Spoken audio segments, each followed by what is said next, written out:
Hi everyone, and welcome to beautiful Blessed Coast. I'm so grateful to have you all here to be taking part in a reintegration program, healing mind, body, and spirit.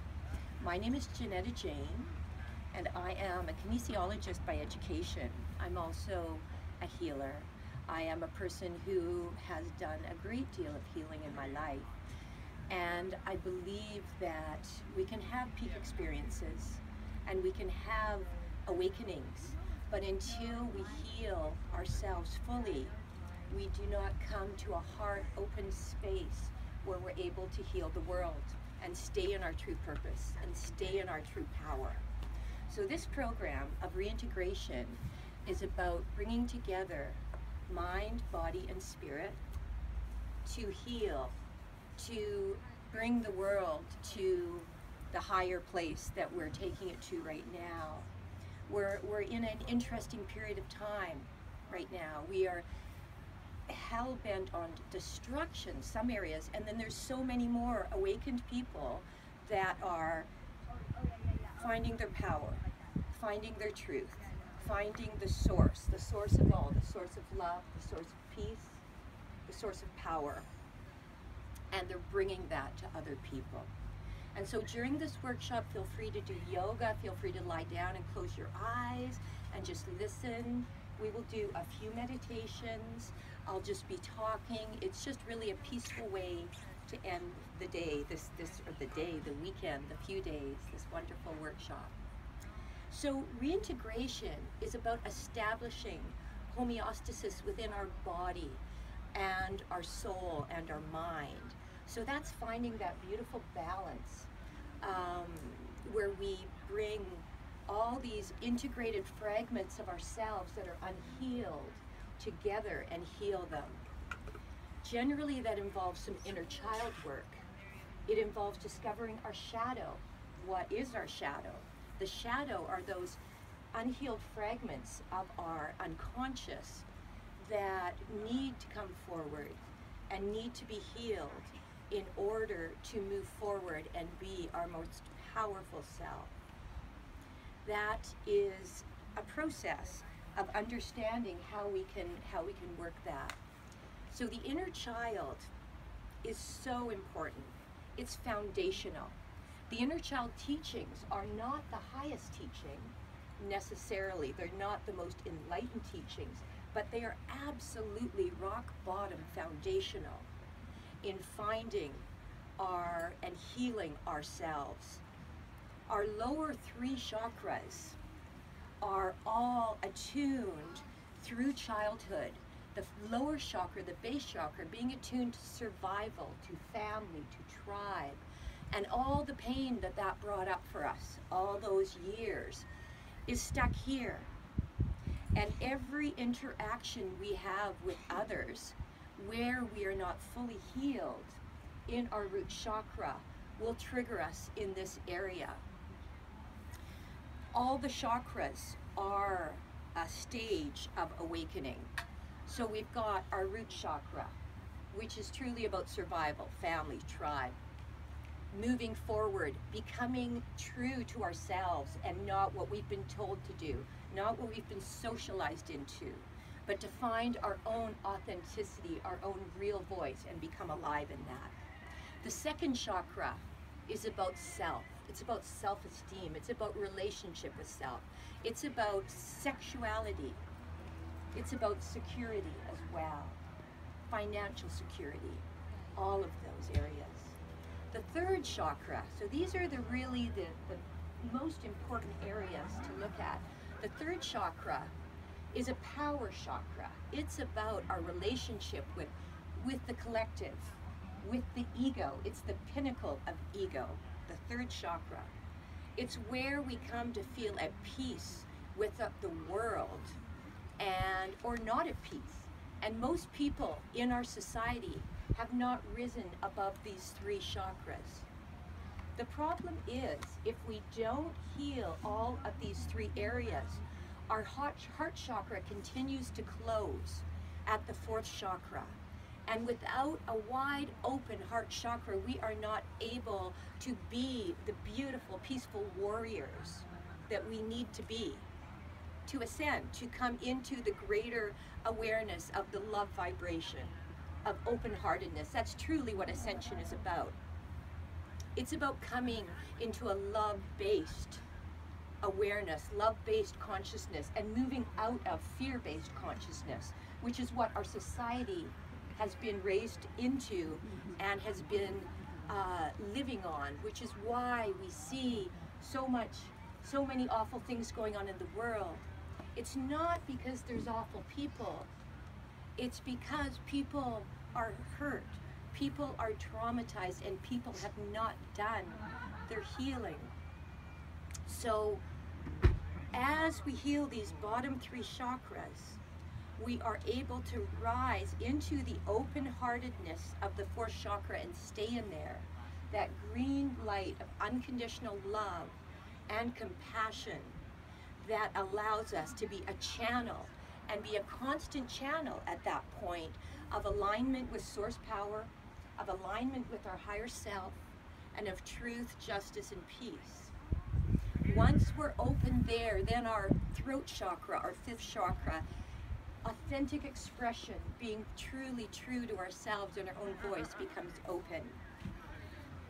Once this voice becomes open and our heart is open, we can be a vehicle of wisdom to the earth, a vehicle of wisdom to our hurting sisters and brothers. As we heal ourselves, we heal the world. The wounded healer is an archetype for a reason, because the greatest healers were those that hurt and went through great healing and great pain to get to a point where they could stay in their power, in their open heart, in their Christ consciousness, and be a vehicle of enlightenment for the world. So that is what it's about. After the 5th chakra, we go into one unity, consciousness, and wisdom. And as this opens, we are able to become a vehicle of great knowing, great wisdom, inspired by authenticity, become a channel. And then it's cosmic oneness, crown chakra, where we open up with source and we start to have a much greater understanding of source. And at that point, our growth accelerates super duper, and we come into finding our beloved life purpose, our goals. We start seeing how shining our light is making a difference in the world, and how beautiful it is to live from that beautiful heart open space. So how do we heal these lower chakras? That is truly the most important thing here. We have to first get in touch with our inner child. I recommend everybody, before they get out of bed, they put their arms around themselves and they say to themselves, I'm here for you, sweetheart. I am going to be that mommy and daddy that you always wanted. I am going to be that nurturing love that you always needed and wasn't quite there. I am going to let you have your feelings. I am going to let you cry and scream and throw tantrums if that's what you need to do to heal. I will be there, and I will hold you, and I will never leave you alone to go through this. When the inner child hears this, and then even more so starts to believe it, a transformation occurs. And that inner child will become alive in your life and will start to speak to you eventually. He or she will start to appear to you in visions or images. And you'll start to see that you are truly healing this aspect of yourself that was lost to you for a long time. Before you get out of bed in the morning, you do the same thing. So it's a first thing in the morning, even if it just takes 30 seconds or a minute. You put your arms around yourself, you tell your inner child you're going to be there. You are going to just love that child and be there for him or her through whatever happens. That's step 1. Step 2 is to recognize we will be triggered in life. Relationships, family, these things are going to really trigger us. And the reason being is every interaction we have in life comes through all our chakras. So when I meet someone new, say I meet you, and if we are in the fully opened heart, opened expression of ourselves because we've done our healing, we will be full love, full light, and open to the present. If not, we have to judge if that person is safe. And so at the first thing it hits is the first chakra. Do I feel secure with this person? Would my family or tribe approve of them? If we haven't become fully integrated into who we are and who we want to be, we will still be stuck in egoic thoughts of, you know, who is this person? What do they do? What is their education? What is their status in society? What is this image that they put out? If we're still stuck in ego, which is all about those first three chakras. Once we decide that that person is safe to move on, then we move up to the next chakra, self-esteem.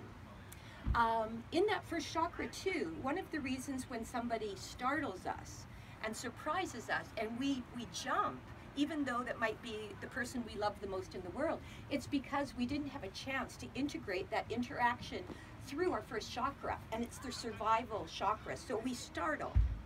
It's a very normal, and then after, oh, it's just you, we relax. That is the process of the moving up the chakras. And so then we go up to the second chakra around self-esteem.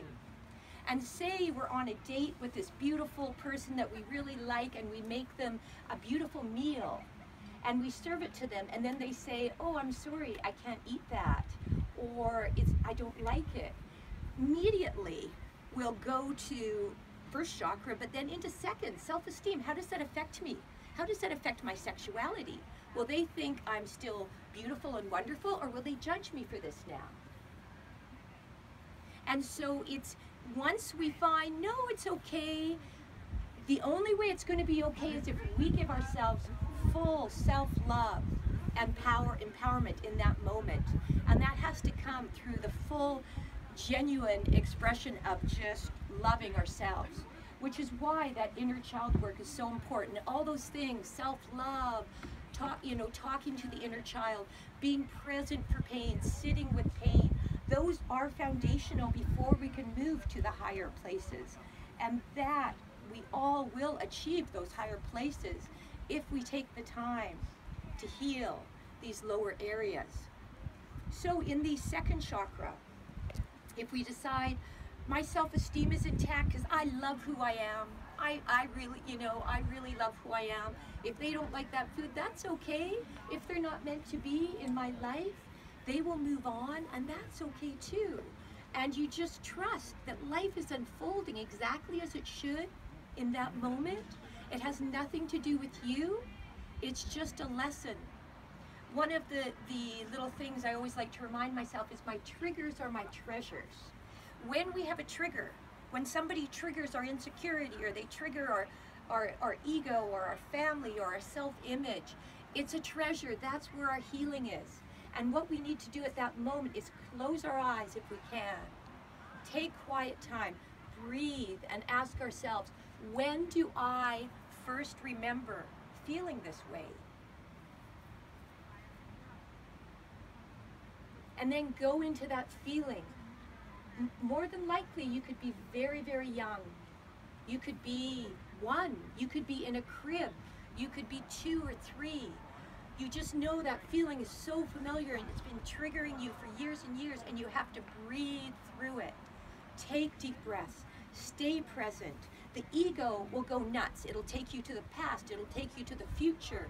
It'll try telling you, you need to do this, you need to do that, you need to run, you need to scream. The answer isn't just sitting with the breath, with the feelings, with the healing, and knowing that that is where the true healing will come.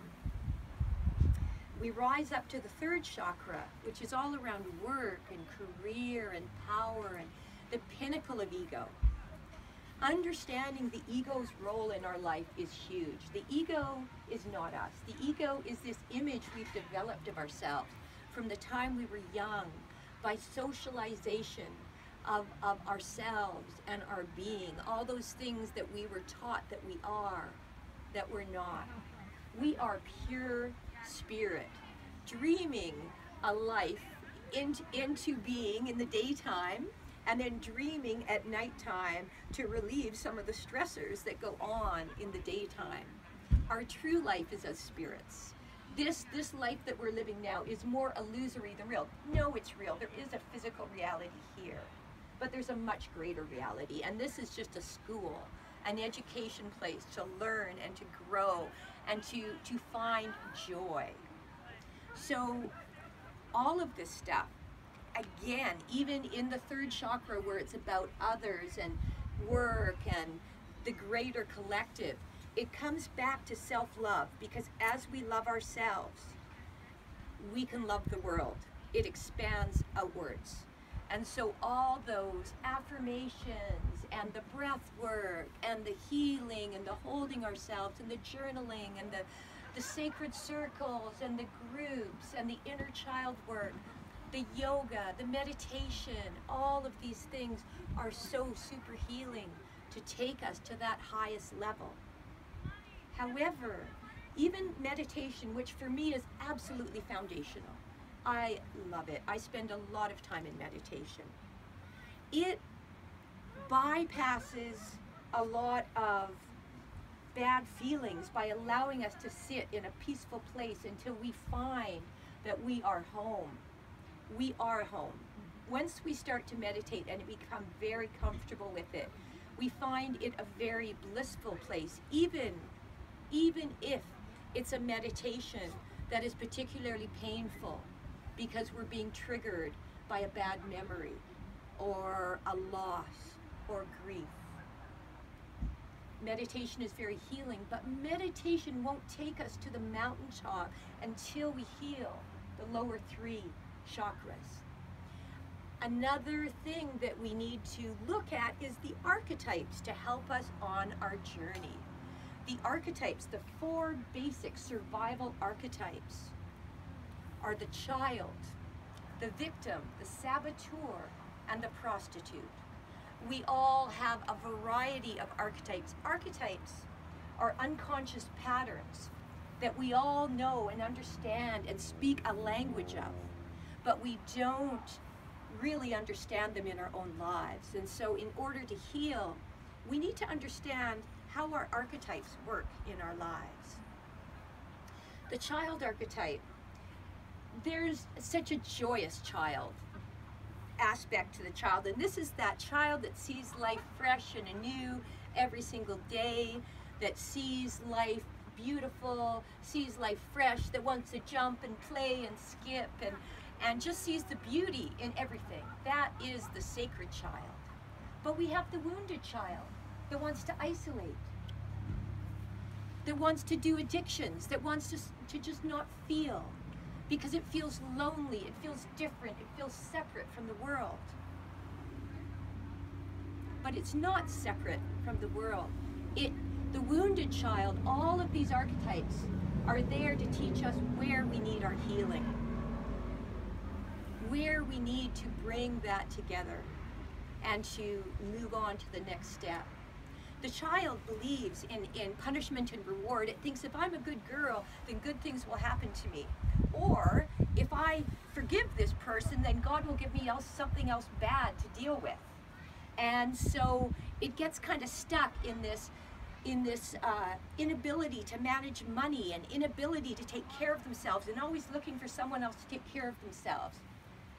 And the victim is very much like that too, because the victim is run by fear. The victim's role is to teach us where fear is blocking us to our empowerment. It does this in many ways, but mostly through fear. And to move through the victim. And all of these basic archetypes are a gift. They teach us where we need to heal. And there's a victorious side to all of them. Once we heal the wounded aspects of these archetypes, they're not actually wounded, they're showing us where we're wounded. They're showing us where we need to heal. Once we heal that, we are able to rise above, to be our most empowered self. So through the victim, we come into the victorious side. of that, which is the side that takes courage, that makes the positive choice rather than the negative choice, and moves into the victorious victim, which is no longer a victim. So many people are stuck here. Until we move out of the ego, the victim tends to really have a big hole in us. What will other people think? I don't like them. It's full of judgment. And so is the saboteur. I'll move us a little bit into the saboteur. The saboteur is the person that keeps love out of our life. It's the person that is so critical of everyone out there that it doesn't allow a true love bond to form. It finds judgment in everything, and then it can succeed in keeping us lonely and sad. But the saboteur is to teach us why and how we lose power. Where is it I lose power? Where is it that I am? For me, smoking weed is I love it and it's got its places, but smoking it too much is an area where I lose power. That is just one of mine, and I know that now. So is eating sugar, you know, like eating compulsively was one of my big sabotorial areas. And when we come to really love ourselves and move through these chakras, we don't need to have addictive patterns anymore, because addictions begin with pain and end with pain, and they're all about pain. And they are there to teach us where we're wounded. And in order to move through an addiction, we need to be able to just sit with our pain. We need to be able to feel our woundedness.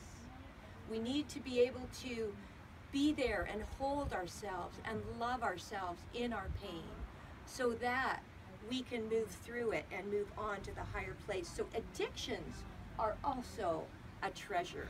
Addictions are angels that teach us where we're lost. Archetypes are truly angels that also teach us where we are lost and help us find our way. And the last one is the prostitute. And the prostitute has nothing to do with selling your body, although that can be the caboose on the train for some people. The prostitute is about, where do I sell my honor? Can I be bought? Where do I sell my soul for security? It's a very important archetype that we all have to deal with at some level. The prostitute, when we all have energy coming through our crown chakra. We have different energies coming through. And if we buy into the prostitute's teachings of, oh, I'm not secure, this person has a lot of money, I'd be better off with them, rather than knowing and believing that we are truly empowered beings, we need no one outside of ourselves. We are our own healers. We are the change we've been looking for. We ourselves, no one else. We have to rise to the level where we see ourselves as enlightened beings that have everything in our way to create all the beauty and oneness in our lives that we need. And we are doing that. We are doing that collectively in a festival like this, where we learn and grow. The prostitute is an interesting one, but once we learn from it, we can rise above that. There's a sacred aspect to the prostitute too. And the sacred aspect is that where we don't deny what we're doing for security. So if we decided that, man, you know, this is just a comfortable position for now, I may not be here forever, but this relationship or this living situation or whatever really serves my needs beautifully. I'm learning from it, I'm growing from it. It's not my highest empowerment, but it's what I need right now, and we're honest with it. We talk about it, we're open about it. That is the sacred prostitute. We will not lose power. This is the thing about archetypes. If we buy into the negative aspect of our archetypes, we lose power. If we buy into we are not enough, we are not enough to provide for our own needs, we are not enough to become empowered, then we will lose power and we will be less able to be that deeply enlightened person in the world, and to find that peace that we need. So all of these archetypes help us to find those fragments of ourselves, those aspects of ourselves that aren't integrated, so we can move on and move forward. It's really important to understand that we are mostly water. The power of water is incredible. The Tao talks a lot about water and its ability to flow and go with the flow and teach us to let go and let God.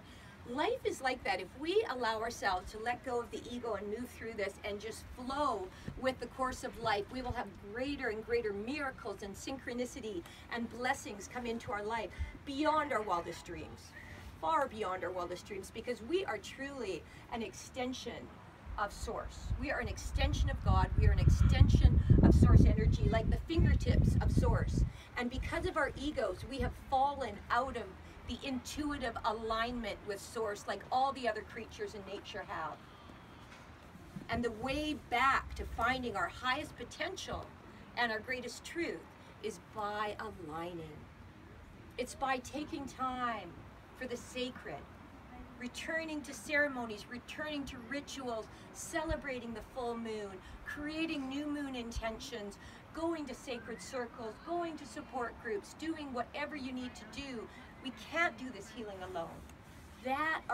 This is the wings that festivals like this are born on, to bring us together, to inspire each other, to inspire the next generation with love and light, to be those warriors of peace that we need to bring in the new world, which we're doing. We are moving into the fourth dimension, which is a love-based society, as I mentioned earlier. And in order to do that, we have to move through our wounds and our fear to get through and to come out to the other side. So the aspect of water is really important, because what we say to ourselves is encoded in our body, in the water in our body. It's encoded in our cells, it's encoded in our memory, it's encoded in our muscle tissues.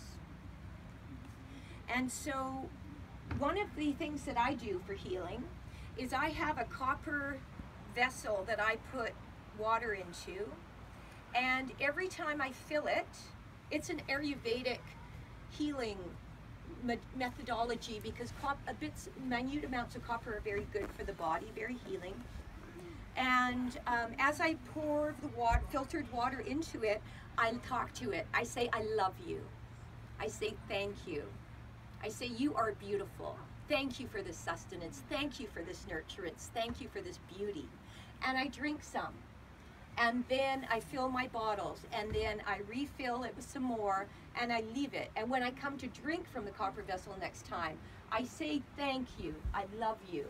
And that healing water that has memory goes into my cells and heals my body.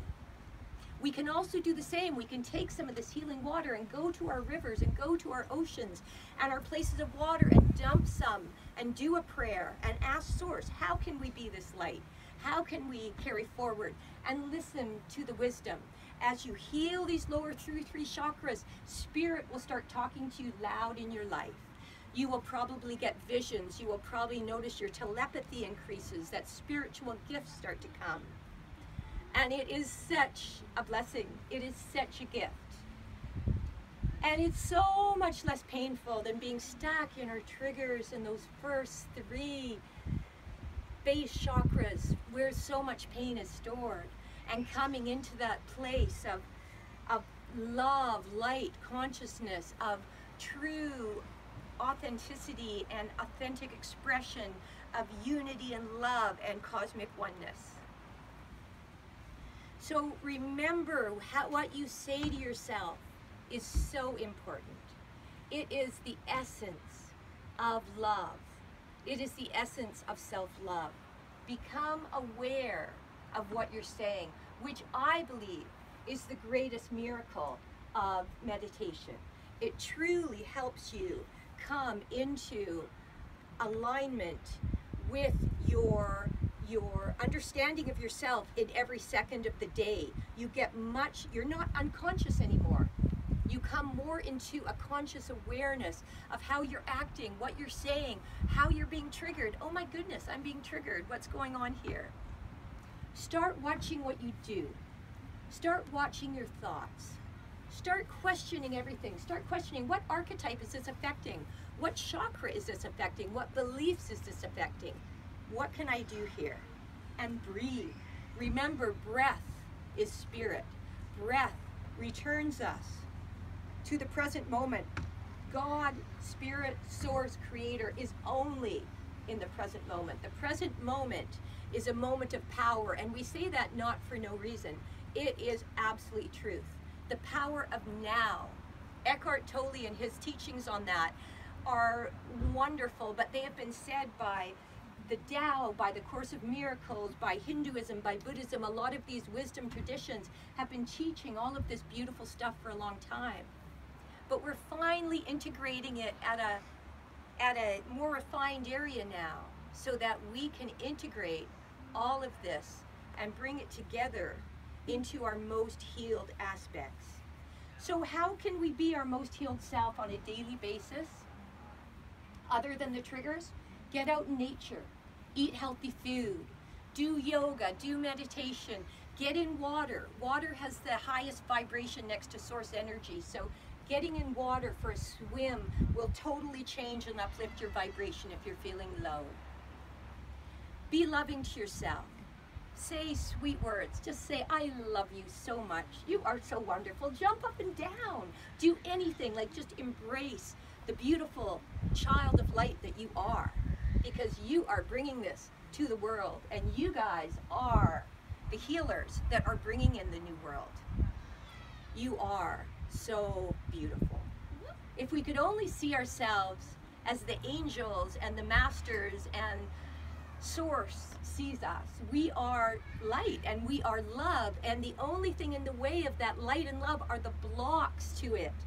Blocks. Number one, the ego. So how is the ego working in our life?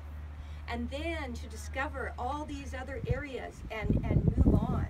We have to do our shadow work. A lot of shadow work can be recognized by staying conscious, staying aware of each moment, present moment. But plant medicines are very good, a very good teacher. And when we return from a plant medicine journey, sometimes we may feel that we are truly healed, that we know we are awakened, it's never going to be so hard again. And then we lose hope as we're back in our addiction or back in depression or back in anxiety, and we're going, how did this happen? Just be gentle, just be loving, just breathe. Just take a moment to be with yourself. Give yourself that time, that space, that breath to be nurtured, to be whole.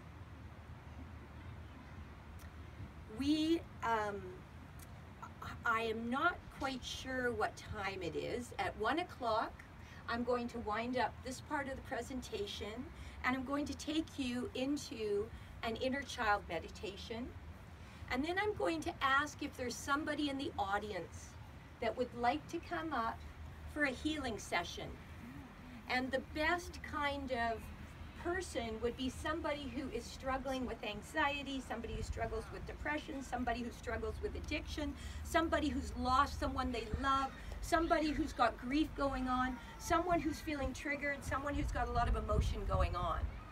That is the best person to come up. And if we don't get someone coming up, then what I will do is I will take you all through a meditation on that, where you will close your eyes, you'll think about an area that you are triggered in, whether it be an addiction you're struggling with, whether it be grief, whether it be sadness, anything. And then I'll lead you through that. So I have a beautiful assistant here, my daughter, who's helping me, and I adore and love.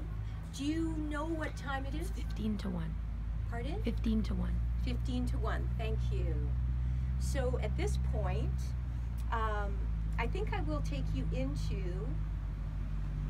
the inner child meditation.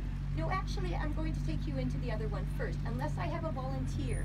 If there's someone that is a volunteer that wants to come up and be present for a healing, they can come up. If you don't want to, you can just lie. There's yoga mats there if you don't have one to lie out on and do it yourself. But if you're willing to be in front of a camera and you want to come up and talk about what's bothering you, this could be a healing experience. I'll teach you how to move through your triggers. I'll teach you how to move through those difficult feelings and stay grounded and stay whole so you can do this healing work. So if anyone doesn't want to come up, then I will lead you into a meditation to do that. Okay. So I want you to get comfortable. I want you, if you're comfortable with it, are you wanting to come up? Sure. Yay! Thank you. What's your name? Matthew, you're beautiful. Thank you.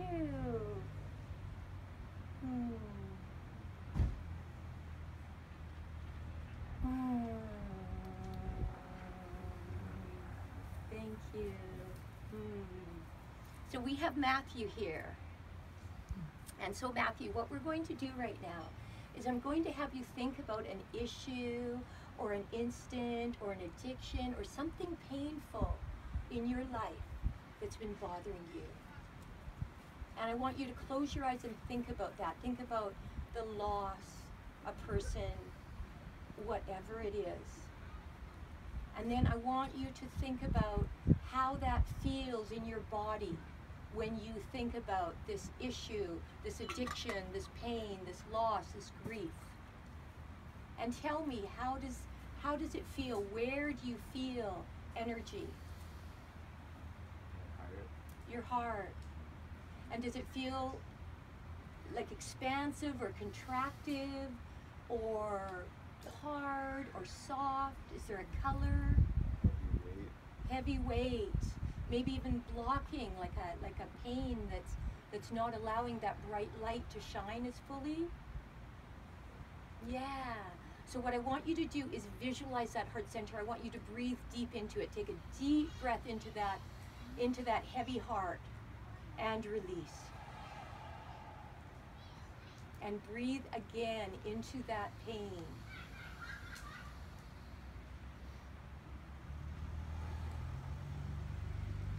Take 3 more breaths, 3 more deep breaths, and just feel it. As Matthew breathes into his pain, it will expand, it will become less, it will become easier to cope with, and he will find himself becoming more grounded. Breath is the vehicle to move past trauma and wounding. How is it feeling now? Got more stronger the more I thought about it, and it allowed it to surface. After a few breaths, you can definitely feel calmer. So it felt calmer after a few breaths. And when we first breathe into the pain, it does expand it. It makes it feel like it's even bigger. But that expanding dissipates it, like clouds, little droplets of water that move out away from us. If we don't breathe and go into it, it will build and be awful. And that's when we get triggered to use or to become unconscious in some way to avoid our pain. Wonderful. Visualizing it in colors and talking about it and staying in the present moment. If you find the ego will want to take you out of it. The ego will say, oh my gosh, like did your ego say anything to you like, oh, I might look stupid, or I might blah blah blah. It'll tell you things to get you out of the pain. It's trying to help. The ego is trying to help, but it's actually just making it worse. The ego always makes it worse. It'll teach us how to stay in our pain. And the way through our pain is through the breath and presence and having a loving support. Sometimes we can't do this work alone. Breath work is amazing for this. Anything where we can be open and be alive is wonderful. Just so you guys know, the workshop goes till 1:30. It's really booked into the schedule. Okay. And it's being filmed, so thank you. Oh, I heard it was 11. No. Okay. So thank you. Anyway, how are you feeling now? Is it feeling more grounded? Is there any thoughts or feelings associated with it? My breath feels a lot stronger. Definitely more grounded. My heart feels vulnerable. Yay. This weekend has been amazing and healing. It's really good. I'm grateful. Beautiful. So Matthew is feeling more grounded, more heart expansive, connected to everyone, to everything. The pain will take us away and create separation. And the way out is to open up to it, to breathe through it, so that we stop the separation and we have the true essence of healing. So that is really, really important. Thank you, Matthew, for coming up for this wonderful, wonderful show. You're so beautiful, and you did an amazing job. And you're a perfect example of how we heal our bodies by following the feelings. Yay.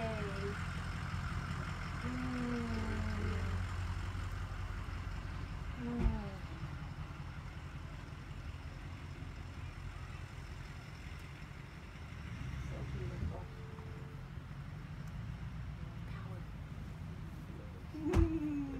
You're welcome. So now we're going to go into an inner child meditation. That will be the last meditation, and then we will go into a question and answer period if you have any questions. And if we don't, then since this is one of the closing, or it is, I think, the closing workshop of this festival, and people are probably starting to want to put stuff away pretty soon, we could end a few minutes early and before 1:30. So we'll just go with that. So right now I just want you to get comfortable. I want you to close your eyes. If you have an eye shade for your eyes, that would be really great. I did bring some, but I'm not sure if I brought them up here. I'll just check.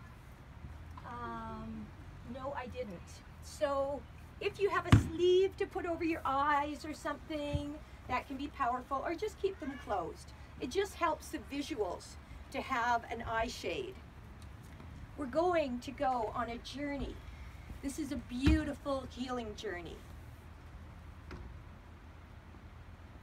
Envision yourself at this beautiful festival, and you take a walk on these beautiful, pristine grounds, and you find a path, and you're by yourself, yet you're feeling connected and whole and happy, and you take this path and you walk along it. You hear the river flowing nearby, the water.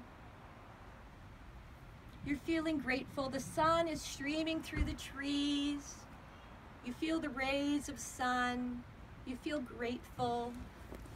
You come out at the river's edge, and you find another path, and you walk along that. And as you go around a bend and through a forest glade, you come out to this beautiful little meadow. And in the meadow, there's a bunch of people there, but their backs are turned to you, so you don't see them. And they're all different ages, and all different types and shapes and sizes. And you go to the one who is the furthest away from the others. That person, or possibly a little person, but not necessarily, that is the farthest away from everyone. And you go to that child or that person. And as they turn around to look at you, you see that they are yourself. This is your own inner child who is coming to be with you. You ask her or him if you can give him or her a hug. And you wait for the child's permission, because honoring this sacred inner child, honoring her rights, honoring her space, honoring her boundaries is so important. If she says no, you just bow to her. If she says yes, embrace her, hold her. Feel your heart opening up with love and radiation of light and peace and oneness. Tell this child that you are going to be her loving mommy, her loving daddy, her loving friend that she never had, that is going to be with her always, forever. That she is safe and she is secure to heal and go through any pain and any life experience, and that you will be by her side, by his side. You ask the child what she needs, what he needs, what can you do for her, and you wait for a response.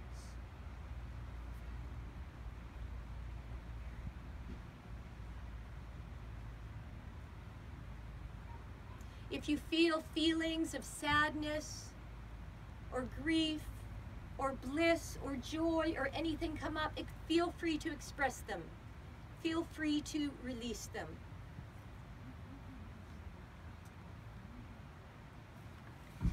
When she tells you or he tells you what he or she needs, then stay open to that and tell them that you will do those things and you will be there for her. So he or she starts feeling trusting and able to come to you when she's feeling sad, when she's feeling bad.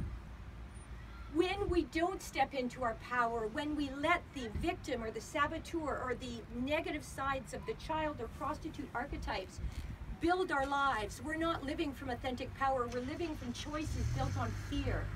And the inner child cannot build safety or security with us if we are making those kinds of choices, if we are choosing addictions or we are choosing anxiety instead of going into our pain. But the inner child needs to feel safe in order to go into the pain. That's why these teachings are foundational to healing, to oneness, to absolute open, blasted open heart chakra beauty and oneness and authenticity. So this is so important. Again, tell the child that you will always love him and her or her. That you will always be there for him or her. That you will always help her and be with her no matter what.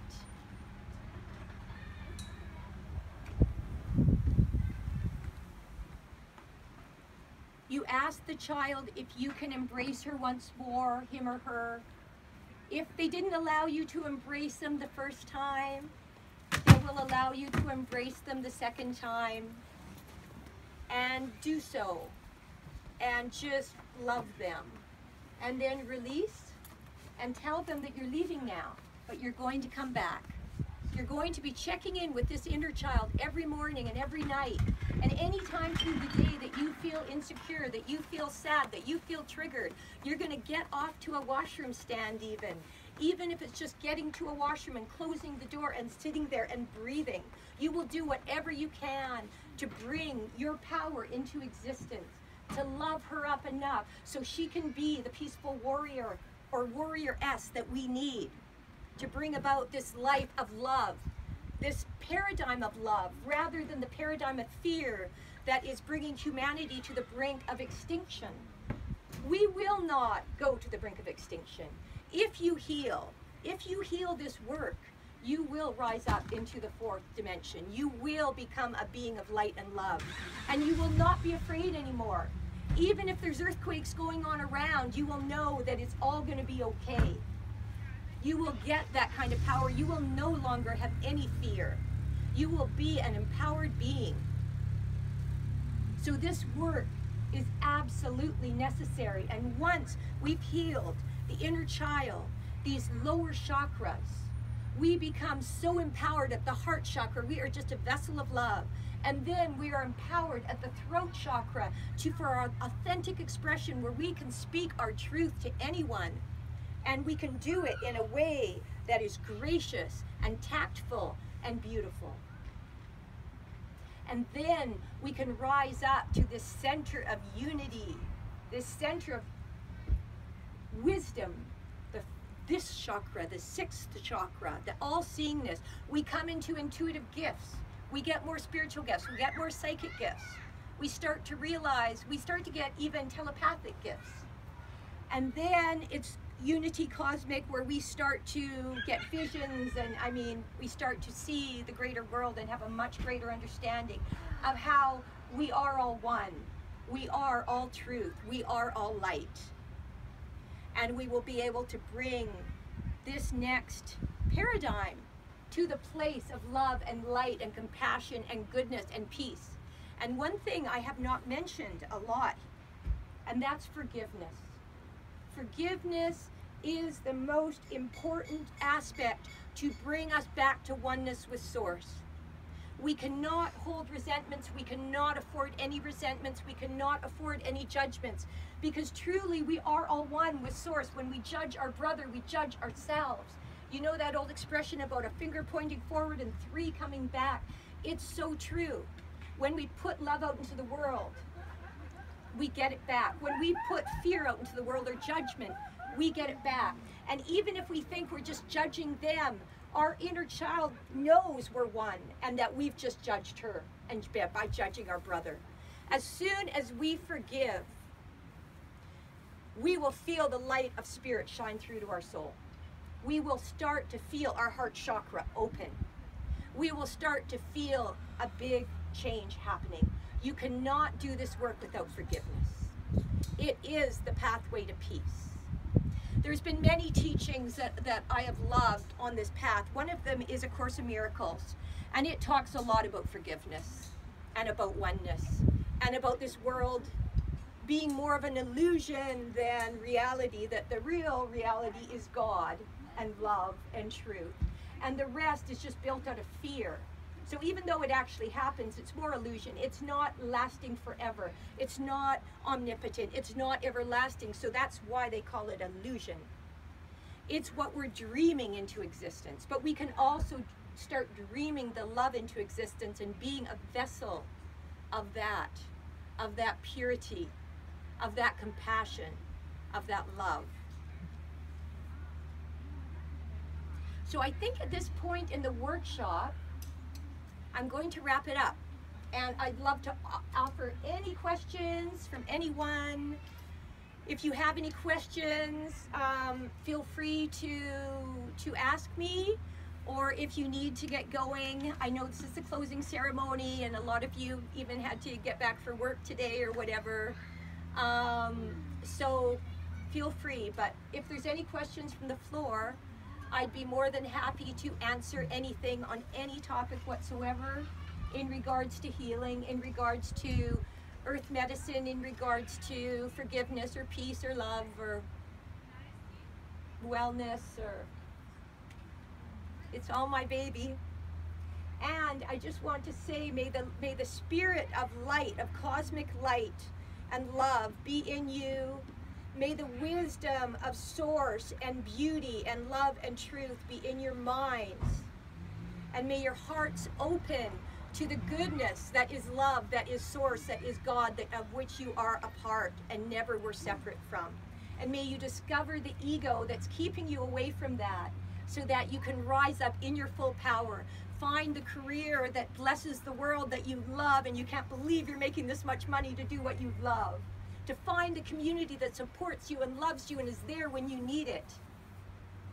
And to not get triggered anymore by family and people, so you can bring them to an understanding. Once we don't get triggered and fall into the old power struggles and patterns and anger and all of that stuff, we are able to rise up and be their teachers.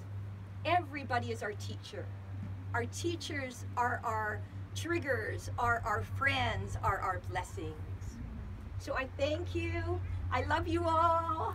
And I look forward to seeing you again at the next festival. Yay! Thank you.